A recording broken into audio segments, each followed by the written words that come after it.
पर जे अज भारत की हालत तुसी देखनी होए तो जो कुछ सोवियत यूनीयन के टुटण तो पहला जां यूगोस्लाविया की हालत देखनी होए टुटण तो पहला अज भारत दीयां जिहड़ियां 7 नॉर्थ ईस्ट दीयां स्टेटां ने उन्हां दे विच बिल्कुल उही हालात बने ने कि जदों दी बीजेपी की हुकूमत बनी है आसाम च ये होर भी एग्रैसिव हालात बन चुकी है।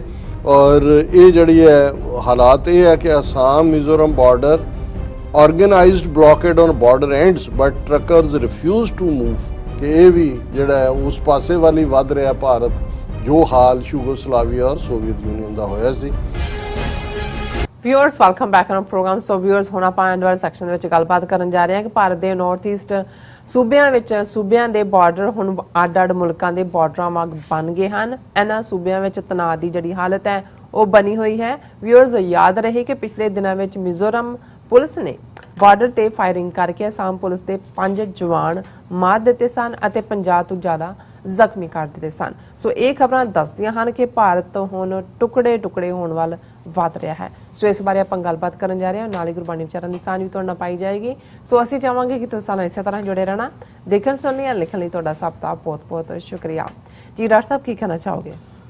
देखो वैसे तो ये एक लाइन दोहराई जाती है कि दिल के टुकड़े हज़ार हुए, कोई यहाँ गिरा कोई वहाँ गिरा, पर जे अज भारत की हालत तुसी देखनी होए तो जो कुछ सोवियत यूनीयन के टुटण तो पहला जां यूगोस्लाविया की हालत देखनी होए टुटण तो पहला अज भारत दीयां जिहड़ियां 7 नॉर्थ ईस्ट दीयां स्टेटां ने उन्हां दे विच बिल्कुल उही हालात बने ने। तुसी जिक्र कीता कि पिछले दिनां च किवें जिस किस्म की जंग हुई दोनों दे विच, एक पासे मिजोरम की पुलिस एक पासे आसाम की और फायरिंग फुल फ्लैश्ड उन्हां दे 5 जवान जिहड़े ने आसाम पुलिस दे मारे जांदे ने और उन्हां दा IG SP ਜ਼ਖਮੀ ਹੁੰਦੇ ਨੇ, 50 ਤੋਂ ज़्यादा ਜ਼ਖਮੀ ਨੇ। और इस गल ਨੂੰ ਅਸੀਂ मंडे आके डिस्कस ਕੀਤਾ ਸੀ ਮਿਸ਼ੀਗਨ ਤੋਂ ਜਿੱਦਣ ਅਸੀਂ ਆਏ। ਅੱਜ ਅਸੀਂ लास्ट प्रोग्राम फ्राइडे ਦਾ कर रहे हैं और बराबर टेंशन बनी हुई है। और इस वेले के बावजूद सेंट्रल मिनिस्ट्री ने किया दूजा हुण यह है भी CRPF दी कंपनियां उत्थे कर लईआं ने और इहदे बावजूद ट्रक उत्थे रुके हुए हैं क्योंकि उन्होंने अटैक लोगों के हो रहे हैं एक दूजे ते सिविलियन। आसाम की गवर्नमेंट ने एडवाइजरी दी है कि भाई मेघालय की जिहड़ी है तुसीं उहदे च मत जाओ मिजोरम की हद च। हुण दिलचस्प गल यह है कि भी असीं अगे भी जिक्र किया सी कि सिर्फ 2 स्टेटां नॉर्थ ईस्ट दीयां 7 स्टेटां ने उन्हां चों मणिपुर और त्रिपुरा ये 2 स्टेटां ने जिन्हां दा बॉर्डर आसाम नाल नहीं लगदा। बाकी जिहड़ियां 5 स्टेटां ने जिन्हां च आसाम, नागालैंड, मिजोरम, अरुणाचल प्रदेश और मेघालय इन्हां दे बॉर्डर वो आसाम चों ही निकलियां ने, 4 आसाम चों निकलियां। और हुण जिस किस्म का और ये बीजेपी जां सीधा रूल है जिवें आसाम दे विच बीजेपी का चीफ मिनिस्टर है और इस दे विच मिजोरम दे विच बीजेपी सरकार का हिस्सा है। लेकिन क्योंकि कबीलियां की अपनी हिस्टरी है, तुसीं इधर लाइन खिंचते हो उधर लाइन खिंचते हो जिवें अंग्रेज़ां ने खिंचियां सी उहदे नाल तां तुसीं कोई लॉयल्टी नहीं बदल सकते लोकां दी। और इस वेले हालात इन्ने एक्सप्लोसिव ने जिवें असीं एडवाइजरी की गल कीती। ईवन जिहड़ा बीजेपी का MP है मेघालय तो उन्हें लिखी है चिट्ठी मोदी नूं। Meghalaya MP writes to PM says interstate border road taken aggressive turn under BJP government in Assam कि जदों की बीजेपी की हुकूमत बनी है आसाम च ये होर भी एग्रैसिव हालात बन चुकी है।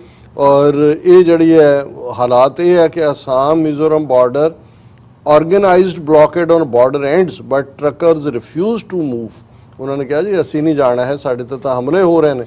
हुण ये गल अपने आप च दसदी है। और एक पासे जदों असीं चाइना के हवाले नाल गल कर रहे हैं कि भी नॉर्थ ईस्ट दीयां 7 स्टेटां जिन्हां च 2 इंडिपेंडेंट और अपनी उन्हां दी फ्रीडम मूवमेंट रही है, मणिपुर च हुण तक भी है और यही हाल त्रिपुरा च तो वैसे ही बंगाल बेस्ड मेजोरिटी है बंगालियां दी, बंगाली मुसलमान ज़्यादा ने।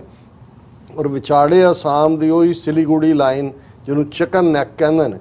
हुण चाइना नाल जिस लैवल का पंगा इंडिया ने लै लिया अमरीका के कच्छ च वड़ के हुण तां ये चाइना के लिए काम सौखा हो गया। और ये भी जिहड़ी उन्हां दी रिबैलीयन खड़ी हुई है जां एकदम ਮੀਜ਼ੋ ਇੰਨੇ ਕੁ ਆ ਗਿਆ ਕਿ ਵੀ ਉਹਨਾਂ ਨੇ ਅਸਾਮੀਆਂ ਨੂੰ ਜਿਹੜਾ ਉਹ ਡਾਇਰੈਕਟਰੀ ਹਥਿਆਰਬੰਦ ਕੀਤਾ ਹੈ। ਜੀ ਉਹ ਵੀ ਸਮਝਦੇ ਨੇ ਵੀ ਬੈਗ ਕਿੱਥੇ ਲਾਈਕ। ਜੇ ਅਸੀਂ ਹੋਪਫੁਲ ਹੈ ਕਿ ਭਾਈ ਐਮਰਜੈਂਸ ਆਫ ਚਾਈਨਾ ਜਾਂ ਐਮਰਜੈਂਸ ਪਾਕਿਸਤਾਨ ਦੀ ਜਾਂ ਉਹ ਸਾਰੀ ਸਾਡੀ ਆਜ਼ਾਦੀ ਖਾਲਿਸਤਾਨ ਦੇ ਨੂੰ ਨੇੜੇ ਲਿਆਂਦੀ ਹੈ, ਤੇ ਇਹ ਤਾਂ ਮਜਬੂਰੀ ਵਸ ਫਸੇ ਹੋਏ ਸੀ ਉਹਨਾਂ ਦੇ ਨਕਸ਼ੇ ਦੇ ਵਿੱਚ। ਉਹਨਾਂ ਨੂੰ ਵੀ ਨਜ਼ਰ ਆਉਂਦਾ ਵੀ ਸਾਡੀ ਫਰੀडम ਕਰੀਬ ਹੈ। ਸੋ ਅਸੀਂ ਸਮਝਦੇ ਹਾਂ ਕਿ ਇਹ ਵੀ ਜਿਹੜਾ ਹੈ ਉਸ ਪਾਸੇ ਵਾਲੀ ਵੱਧ ਰਿਹਾ ਭਾਰਤ, ਜੋ ਹਾਲ ਯੂਗੋਸਲਾਵੀਆ ਔਰ ਸੋਵੀਅਤ ਯੂਨੀਅਨ ਦਾ ਹੋਇਆ ਸੀ। ਜੀ ਕਲੋਜ਼ਿੰਗ 'ਚ ਬੇਸ਼ੱਕ ਮਿੰਟ ਤਾਂ 2 ਨੇ, ਲੇਕਿਨ ਅਸੀਂ ਇਸ ਜਿਵੇਂ ਕਬੀਰ ਸਾਹਿਬ ਦੀ ਬਾਣੀ ਦਾ ਵਿਚਾਰ ਕਰਦੇ ਹਾਂ, 52 ਅੱਖਰੀ ਉਹਨਾਂ ਦੀ ਬਾਣੀ ਅਸੀਂ ਵਿਚਾਰ ਰਹੇ ਹਾਂ, ਔਰ 2 ਸ਼ਲੋਕ ਤੀਸਰਾ ਔਰ ਚੌਥਾ ਅੱਜ ਦੀ ਵਿਚਾਰ ਲਈ ਨੇ। ਅੱਲਾਹ ਲਹੋ ਤੋ ਕਿਆ ਕਹੋ, ਕਹੋ ਤਾਂ ਕੋ ਉਪਕਾਰ, ਬਟਕ ਬੀਜ ਮੈਂ ਰਵ ਰਹੋ, ਜਾਂ ਕੋ 3 ਲੋਕ ਵਿਸਥਾਰ।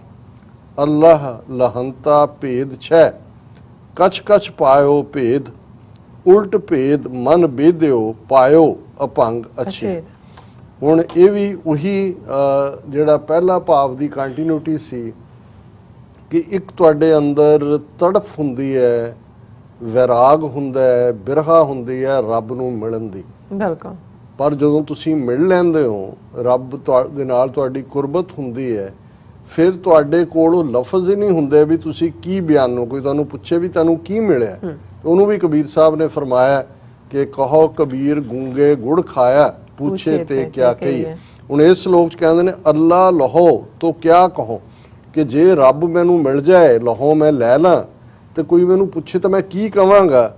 ਕਹੋ ਤਾਂ ਕੋ ਉਪਕਾਰ, ਜੇ ਮੈਂ ਕਹਿ ਵੀ ਦਿਆਂ ਤਾਂ ਉਹਦਾ ਫਾਇਦਾ ਕੀ ਹੋਏਗਾ, ਕਿਉਂਕਿ ਜਿਹਨੇ ਉਸ ਸਵਾਦ ਨੂੰ ਮਾਣਿਆ ਨਹੀਂ ਹੈ ਉਹ ਤਾਂ ਸਮਝ ਨਹੀਂ ਸਕਦਾ ਹੈ ਕਿ ਰੱਬ ਨੂੰ ਮਿਲਣ ਦਾ ਜਾਂ ਆਨੰਦ ਭਿਆ ਮੇਰੀ ਮਾਏ ਸਤਿਗੁਰੂ ਮੈਂ ਪਾਇਓ ਕੀ ਸਵਾਦ ਹੈ।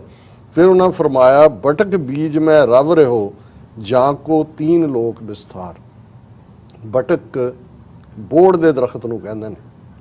ਹੁਣ ਬੈਨੀਅਨ ਟਰੀ, ਹੁਣ ਸਭ ਤੋਂ ਵੱਡਾ ਜਿਹੜਾ ਸਾਡੇ ਖਿੱਤੇ ਦੀ ਕੁਦਰਤੀ ਫਲੋਰਾ ਫੌਨਾ ਹੈ, ਉਹਦੇ ਸਭ ਤੋਂ ਵੱਡਾ ਬੋੜ ਦਾ ਦਰਖਤ ਹੁੰਦਾ ਹੈ।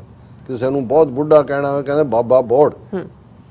ਤਾਂ ਕਬੀਰ ਸਾਹਿਬ ਕਹਿੰਦੇ ਨੇ ਵੀ ਸਾਰਾ ਜਿਹੜਾ ਬੋੜ ਦਾ ਦਰਖਤ ਹੈ ਅਲਟੀਮੇਟਲੀ ਇੱਕ ਬੀਜ ਦੇ ਵਿੱਚ ਹੁੰਦਾ ਹੈ। ਬਿਲਕੁਲ। ਤੇ ਜਦੋਂ ਉਹਨੂੰ ਬੀਜ ਲੱਗਦੇ ਨੇ ਦਰਖਤ ਨੂੰ, ਤੇ ਉਹਦੇ ਚੋਂ ਕਿੰਨੇ ਬੋੜ ਬਣਦੇ ਨੇ।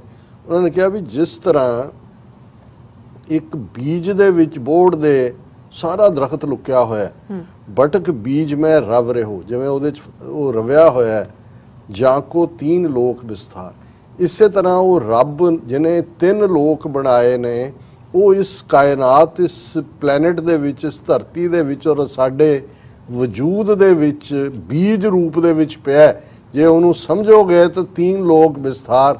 ਉਹ ਫਿਰ ਜਿਹੜਾ ਤੁਹਾਨੂੰ ਜੋ ਇਸ ਮੰਨ ਲਓ ਜੋ ਉਨਮਨ ਰਹੇ ਤੋ 3 ਲੋਕ ਕੀ ਬਾतें ਕਹੇ, ਕਿ ਜੇ ਮਨ ਨੂੰ ਪੁੱਠਾ ਕਰ ਦਿਓ, ਬਿਲਕੁਲ ਦੁਨੀਆਦਾਰੀ ਨਾਲੋਂ ਤੋੜ ਦਿਓ, ਤਾਂ 3 ਲੋਕਾਂ ਦੇ ਭੇਦ ਜਿਹੜੇ ਨੇ ਉਹ ਉਸ ਰੱਬ ਨੇ ਤੁਹਾਨੂੰ ਸਮਝਾ ਦੇਣੇ ਨੇ। ਫਿਰ ਅੱਲਾ ਲਹੰਤਾ ਭੇਦ ਛੈ, ਕਿ ਜਿਉਂ ਹੀ ਰੱਬ ਮਿਲ ਗਿਆ, ਮਨ ਚੋਂ ਸਵਾਲ, ਸਸਪੀਸ਼ਨ, ਭੰਬਲ ਭੂਸਾ, ਕਨਫਿਊਜ਼ਨ ਛੈ ਦੌੜ ਗਏ। ਅੱਲਾ ਲਹੰਤਾ ਭੇਦ ਛੈ, ਕਛ ਕਛ ਪਾਇਓ ਭੇਦ। ਤੇ ਉਸ ਰੱਬ ਦੀ ਕੁਰਬਤ ਨਾਲ ਤੁਹਾਨੂੰ ਰੱਬ ਦੀ ਕਾਇਨਾਤ ਨੂੰ ਸਮਝਣ ਦੇ ਕੁਛ ਸੀਕ੍ਰੇਟਸ, ਭੇਦ ਸਮਝ ਆਣੇ ਸ਼ੁਰੂ ਹੁੰਦੇ ਨੇ। ਉਲਟ ਭੇਦ ਮਨ ਬੇਦਿਓ, ਕਿ ਜੇ ਤੁਸੀਂ ਮਨ ਨੂੰ ਦੁਨੀਆਦਾਰੀ ਨਾਲੋਂ ਪੁੱਠਾ ਕਰਕੇ ਰੱਬ ਦੀ ਯਾਦ ਦੇ ਨਾਲ ਪੀਅਰਸ ਕਰ ਲਓ, ਉਸ ਦੇ ਨਾਲ ਜਿਹੜਾ ਉਹ ਰੱਬ ਦੀ ਯਾਦ ਤੁਹਾਨੂੰ ਪੁੜ ਜਾਏ, ਫਿਰ ਪਾਇਓ ਅਭੰਗ ਅਛੇਦ। ਫਿਰ ਉਹ ਰੱਬ ਮਿਲ ਜਾਂਦਾ ਹੈ ਜਿਹੜਾ ਅਭੰਗ ਹੈ, ਜਿਹੜਾ ਕਿਸੇ ਤੋਂ ਵੀ ਟੁੱਟਣ ਵਾਲਾ ਨਹੀਂ ਹੈ, ਔਰ ਜਿਹੜਾ ਨਾ ਵਿੰਨਿਆ ਜਾ ਸਕਦਾ ਹੈ ਨਾ ਟੁੱਟਦਾ ਹੈ। ਉਹੀ ਹੈ ਉਹ ਨਿਰਭਉ ਨਿਰਵੈਰ ਅਕਾਲ ਮੂਰਤ ਅਜੂਨੀ ਸਹਿਭੰਗ ਗੁਰ ਪ੍ਰਸਾਦ। ਫਿਰ ਉਹ ਰੱਬ ਜਿਹੜਾ ਸਾਰੀ ਕਾਇਨਾਤ ਦਾ ਮਾਲਕ ਹੈ, ਜਿਸ ਨੂੰ ਰਬੁਲ ਆਲਮੀਨ ਕਹਿੰਦੇ ਨੇ, ਤੁਹਾਨੂੰ ਸਾਰੇ ਆਲਮ ਦੀ ਸੋਝੀ ਉਸ ਰੱਬ ਦੀ ਯਾਦ ਦੇ ਨਾਲ ਤੁਹਾਨੂੰ ਹਾਸਲ ਹੋ ਜਾਂਦੀ ਹੈ। ਔਰ ਇਹੀ ਹੈ ਕਬੀਰ, ਜੇ ਤੂੰ ਮੇਰਾ ਹੋਏ ਰਹੇ ਸਭ ਜਗ ਤੇਰਾ ਹੋਏ। ਜੀ ਰਾਜ ਸਾਹਿਬ ਤੁਹਾਡਾ ਬਹੁਤ ਬਹੁਤ ਸ਼ੁਕਰੀਆ, ਤੁਸੀਂ ਆਪਣੇ ਵਿਚਾਰ ਸਾਡੇ ਦਰਸ਼ਕਾਂ ਨਾਲ ਸਾਂਝੇ ਕੀਤੇ ਨੇ। ਸਵਸਨਾ ਆਪਣੇ ਵਿਊਅਰਸ ਕੋਲ ਨੇ ਇਜਾਜ਼ਤ। ਵਿਊਅਰਸ, ਸਾਡੇ ਪ੍ਰੋਗਰਾਮ ਦਾ ਸਮਾਂ ਇੱਥੇ ਸਮਾਪਤ ਹੁੰਦਾ। ਤੁਸੀਂ ਆਪਣੀ ਰਾਏ ਤੇ ਸੁਝਾਅ ਸਾਨੂੰ ਭੇਜਣਾ ਭੁੱਲਣਾ ਸਾਡੇ ਇਸ ਪਤੇ ਤੇ sos@tv84.tv ਤੇ ਅਸੀਂ ਆਪਣਾ ਪ੍ਰੋਗਰਾਮ ਲੈ ਕੇ ਫਿਰ ਦੁਬਾਰਾ ਤੁਹਾਡੇ ਸਨਮੁਖ ਹੋਵਾਂਗੇ। ਤਦ ਤੱਕ ਲਈ ਮੈਨੂੰ ਤੇ ਆਪਣਾ ਸੁਣਾ ਗਿਆ ਤਾਂ ਦੇਖਦੇ ਰਹੋ TV84। ਬੁਲਾ ਦਿਓ ਫਤਿਹ। ਵਾਹਿਗੁਰੂ ਜੀ ਕਾ ਖਾਲਸਾ, ਵਾਹਿਗੁਰੂ ਜੀ ਕੀ ਫਤਿਹ। ਰੱਬ ਰਾਖਾ।